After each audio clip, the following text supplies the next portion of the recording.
জামাত ইসলাম যদি ক্ষমতায় যায় সমস্ত মহিলাদেরকে ঘরের মধ্যে একবারে বন্দি করে রাখবে। ওটা ঠিক না? না, কখনোই না। রাসূল সাল্লাল্লাহু আলাইহি ওয়াসাল্লাম মানে এমন কোন যুদ্ধে তিনি যান নাই যে যুদ্ধে তার সাথে একজন স্ত্রী ছিল না। আল্লাহু আকবার।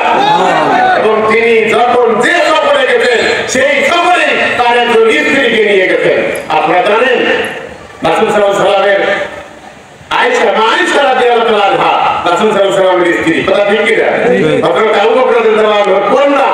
তিনি একটা যুদ্ধে তিনি নেতৃত্ব দিয়েছেন। বলেন তো সেই যুদ্ধটার নাম কি জানেন?